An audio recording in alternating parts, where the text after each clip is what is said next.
Good morning students. Class 7 की बात कर रहे हैं हम। तो पिछले दिन हम आपसे चर्चा किए थे इंडिकेटर की। इंडिकेटर सूचक, सूचना देने वाला। तो इंडिकेटर जो होते हैं, अगर डिफिनेशन लिखें तो क्या लिखेंगे हम? Indicators are substance that are use to test whether substance is acidic और बेसिक इन नेचर। इंडिकेटर वो सबस्टांस है जो हमको बताता है कि वो एसिडिक है या बेसिक है। ठीक है, एक बात है, मैंने कहा था आपसे, एसिड को हम टेस्ट करें तो क्या होगा? वो सावर होगा। बेस को टेस्ट करें, क्या होगा? स्वाद कड़वा होगा। तो एक बात है, साइंस में हम किसी चीज़ को इजी टेस्ट नहीं करते भाई। अगर आंख बंद करके ब्लाइंडली हम टेस्ट करें तो हमारे लिए बहुत बड़ी मुसीबत हो सकती है, यानी मौत भी हो सकती है।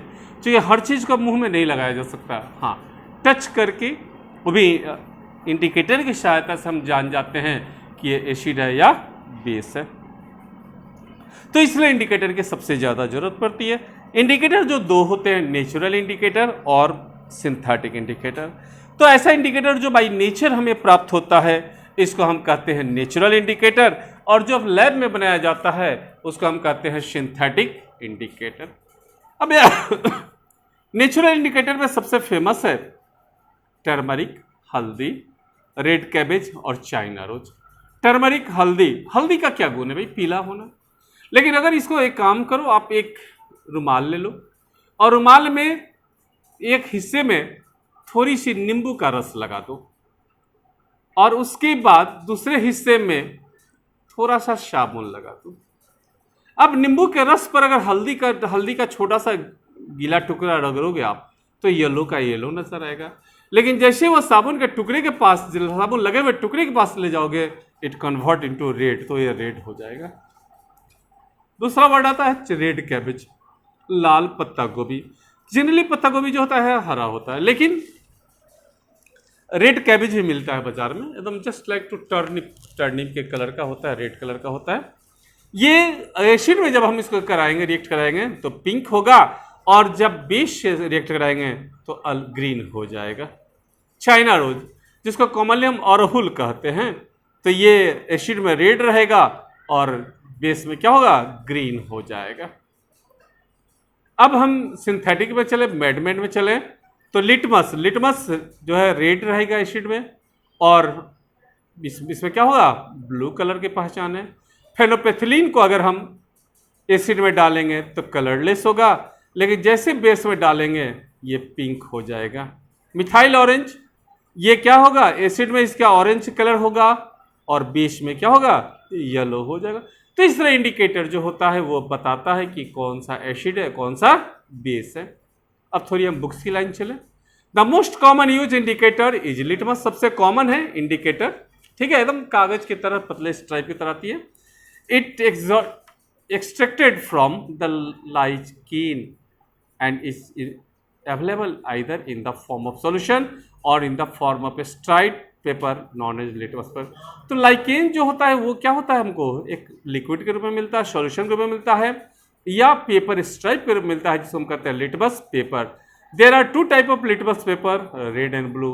दो तरह का लिटमस पेपर होता है, रेड और blue. The blue litmus paper is turn into red. Blue litmus paper red में कन्वर्ट कर जाता है इन प्रेजेंस ऑफ एसिड, और रेड लिटमस पेपर ब्लू में कन्वर्ट करता है इन प्रेजेंस ऑफ बेस। अब है टर्मरिक, हल्दी। Turmeric use as another natural indicator. Turmeric is yellow colour. Turmeric paper turn into red in appear when it disappear in the basic solution. Turmeric paper does not change colour with acidic. Turmeric जो है acidic में क्या होता है? कोई colour change नहीं करता है। चाइना रोज, अरहुल। China rose petals can be use as indicator. इसके पिटल्स को हम क्या करेंगे? इंडिकेटर में यूज कर सकते हैं। This can be used make paper indicator. China rose solution give dark pink color in acid and yellowish green in base. ये क्या करेगा? डार्क जो होता है, डार्क कलर पिंक मैजेंटा जैसा हो जाएगा एसिड में, और येलोविश ग्रीन हल्का पैरोट कलर हो जाएगा किसमें? बेस में।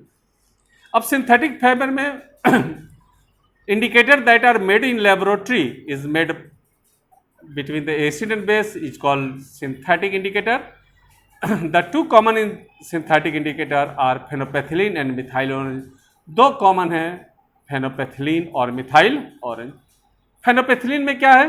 This is the synthetic indicator which turn milk pink in base and remain colourless in acid. इसको हम अगर एसिड में डालते हैं तो पिंक हो जाता है और बेस में डालते हैं तो ये कलरलेस होता है। Methyl orange, it is a synthetic indicator which turn range orange in acid, या और ऑरेंज कलर का होता है एसिड में और येलो हो जाता है बेस में। अब हम चलते हैं न्यूट्रलाइजेशन रिएक्शन की ओर थोड़ी सी।